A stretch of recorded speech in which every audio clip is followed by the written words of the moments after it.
আমি কি ৭১ নিয়ে আমার স্বাধীনতা যুদ্ধ নিয়ে আমি কি গবেষণা বা কোনো প্রশ্ন তুলতে পারবো না? অবশ্যই পারবেন, কেন পারবেন না? আমি তো এখানে আসতে চাচ্ছি যে ৭১ নিয়ে গবেষণা তোলাটা তো জরুরি ছিল।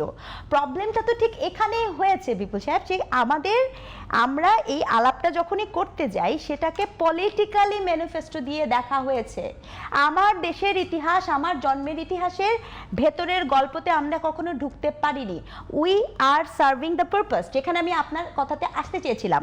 কারণ পাকিস্তানের এই যে বয়ান যে কতজন সংখ্যায় মারা গেছে, অথবা ইন্ডিয়ান বিভিন্ন মিডিয়ার যে বয়ান, যে চলচ্চিত্রে যে ওই জয়টা তাদের ছিল, উভয় পক্ষের বয়ানের মাঝে আমার যে গৌরব, আমার যে ত্যাগ, আমার যে অর্জন, সব কিছু কিন্তু আপনি ধূলিসাৎ হয়ে যাচ্ছে। অর্থাৎ আমি যে জায়গাটা বলতে চাচ্ছি যে আপনি 5ই আগস্টের আগ পর্যন্ত আমরা ডিবেটে ছিলাম মুক্তিযুদ্ধের পক্ষ বিপক্ষ, ওই এক ন্যারেটিভে। 5ই আগস্টের পরে আমি ডিবেটে ঢুকে গেলাম 3 লাখ না 300 না 400 না 500।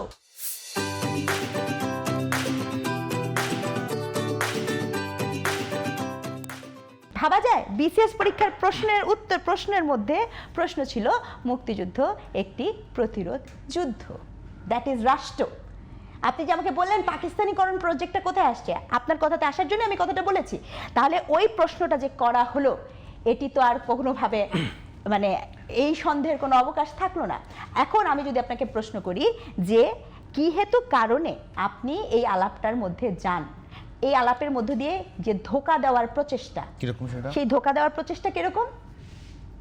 আমি যদি 5 মিনিটের জন্য বলা হয় যে 3 লাখ মারা গেছে, ধরেন 5 মিনিটের জন্য আমি ভাবলাম 3 লক্ষ শহীদ, ধরেন ওনাদের কথাই 3 লক্ষ কি কম? না না, আসতেছি ওনাদের কথা সহি, ওনারা যেটা বলছেন। এবার বলেন, বাংলাদেশে 1971 সালে মানুষ ছিল 7 কোটি। 7 কোটি মানুষের মধ্যে যদি 3 লাখ মানুষ মারা যায়, অনুপাত করলে কত মানুষ? ইট ওয়াজ এ ক্লিয়ার কাট জেনোসাইড। তাহলে আমার কাছে মনে হয় যে 71-এর যুদ্ধ নিয়ে, আমি আবার 71-এর যুদ্ধে যে জেনোসাইড হয়েছে এটা নিয়ে কেউ প্রশ্ন তোলে না। এটা যদি কেউ প্রশ্ন তোলে সেই ব্যাকফুটে যাবে। ইতিহাসকে আসলে নিজের মতো করে উপস্থাপন করা যায় না। এই বাংলাদেশে অনেক সময় অনেকে চেষ্টা করেছে, আর তার সবচেয়ে ভালো উদাহরণ হলো আওয়ামী লীগ।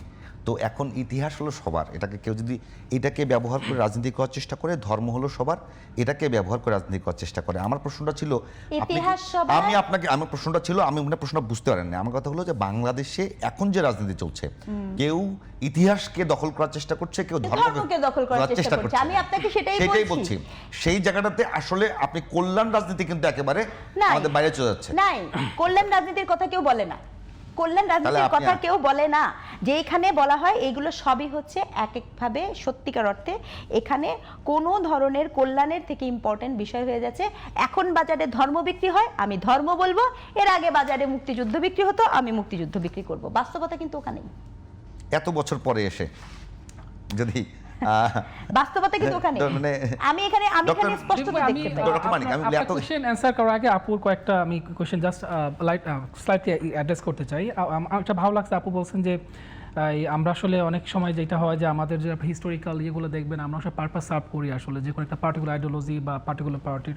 তো আপা একটা কথা বলছেন, আমার মনে হয় কিছু জিনিস অনেক জিনিস ভালো বলছেন, তো যেগুলো ওভার সিম্পলিফিকেশন, এর মধ্যে একটা হচ্ছে যে পাকিস্তানাইজেশন, পাকিস্তানিকরণ। আমার কাছে মনে হচ্ছে যদি স্কলারলি জায়গা থেকে এই আর্গুমেন্টটা করেন উইদাউট এনি এভিডেন্স, এটা আসলে আমার মনে হয় স্কলারলি, যদি আপনি একটা ইউনিভার্সিটিতে পড়ান, আমি পড়াই, তো আমাদের খুব একেবারে খুব মানে এত জেনারেলাইজেশন করি, এটা প্রবলেমেটিক আর কি। Let me finish. তো আপনি যেটা বলছেন যে পাকিস্তানকে ওন করে, আসলে কোনো বাংলাদেশ কি পাকিস্তানিকে ওন করে?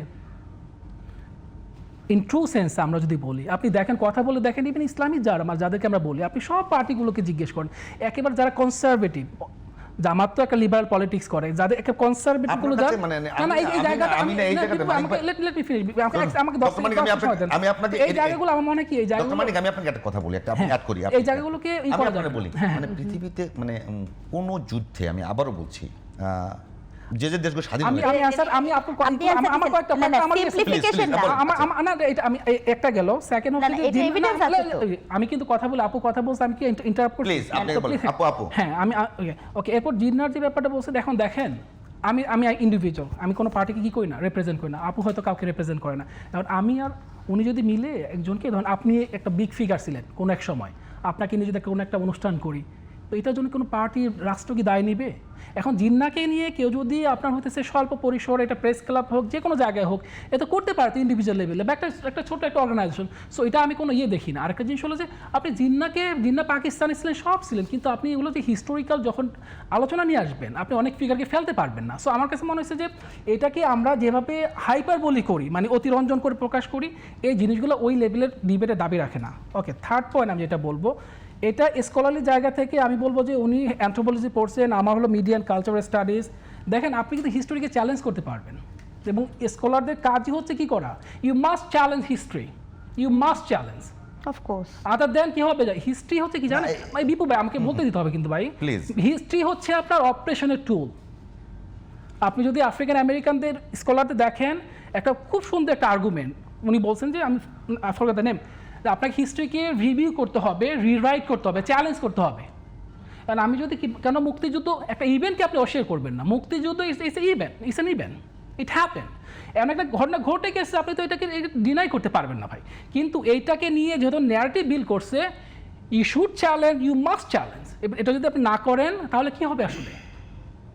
আপনি যেটা বলছেন যে এই হিস্ট্রি কারা বিল করে, if I am in the power, আমি যদি পাওয়ারফুল, আমি তো হিস্ট্রি বিল করবো, আমি 10 জন স্কলার হায়ার করবো, দি উইল রাইট ফর মি। তো এটা চ্যালেঞ্জ করবেন না পরে। এই জন্য আমি বলবো যে এই সংখ্যা বা যে কোনো কিছু চ্যালেঞ্জ করতে হবে আপনাকে। আপনি যদি ইভেন যেই পার্টি ক্ষমতায় আসুক, যদি ইসলামিস্ট আসুক, বিএনপি আসুক, you must constantly challenge them. এই চ্যালেঞ্জ, আপনি যে প্রায় 4.5 কোটি যে ভোটার, যারা হচ্ছে বিগ ফ্যাক্টর হবে এই ভোটিংয়ে, এরা তো চ্যালেঞ্জ করছে, রেজিমকে চ্যালেঞ্জ করছে, কলাপস করছে, সবাইকে চ্যালেঞ্জ করবে। এই জন্য আপনি হিস্ট্রিকে কেন চ্যালেঞ্জ করতে পারবেন না, দিবেন না কেন? এটা নিয়ে কথা বললে এটা কি এটা কোনো অফেন্সিভ পিস, এ ক্রাইম, এটা কিন্তু রিলিজিয়াস কোনো নাকি ডক্ট্রিন, যে এটা হচ্ছে যে একেবারে আপনার ডিভাইন কোনো কিছু। তো বলতেছি এই জায়গাগুলো ওপেন রাখতে হবে আপনাকে। আদার দেন আমি একটা জায়গায় আমি ক্লিয়ারলি বলতে চাই, সেটা হচ্ছে যে মুক্তিযুদ্ধের হিস্ট্রি দিয়ে আমাদের কী করছে, অপ্রেস করা হয়েছে। এটা টুল অফ অপারেশন, ন্যারেটিভগুলো মুক্তিযুদ্ধ ইটসেলফ দেয় না, আপনাকে অবজেক্ট থেকে সাবজেক্ট আলাদা করতে হবে। মুক্তিযুদ্ধ কিন্তু মুক্তিযুদ্ধ ইটসেলফ কি না, অপারেশনের টুল না, কিন্তু এটা থেকে না আমি যে কথা শেষ করতে দিতে হবে। কিন্তু মুক্তিযুদ্ধের যে রেটরিকগুলো আপনি এমপ্লয় করছেন আমাকে এই করার জন্য, পারসিকিউট করার জন্য, এগুলোকে রিভাইভ করতে হবে, এগুলোকে রিরাইট করতে হবে। এগুলো বলতে হবে যে এই রেটরিকগুলো দিয়ে কী করা হয়েছে, মানুষ অপ্রেস করা হয়েছে, সাপ্রেস করা হয়েছে, এটাকে অ্যাকনলেজ করতে হবে। হাসিনা কী করছে, সব কিছু না, আপনি যত কিলিং হয়েছে, যত কিছু হয়েছে, কি মানুষকে ডিহিউম্যানাইজ করার টুল ছিল কি মুক্তিযুদ্ধ, শেখ মুজিব। সো এটা বন্ধ করতে হবে। আর রিলিজিয়াস গ্রুপ, যদি ধরেন জামাত ক্ষমতায় আসলো, জামাতকে এটা মেক শিওর করতে হবে যে রিলিজিয়াস ডক্ট্রিন দিয়ে মানুষকে হচ্ছে আপনি সাপ্রেস করবেন, এই পলিটিক্সে বের হয়ে আসতে হবে।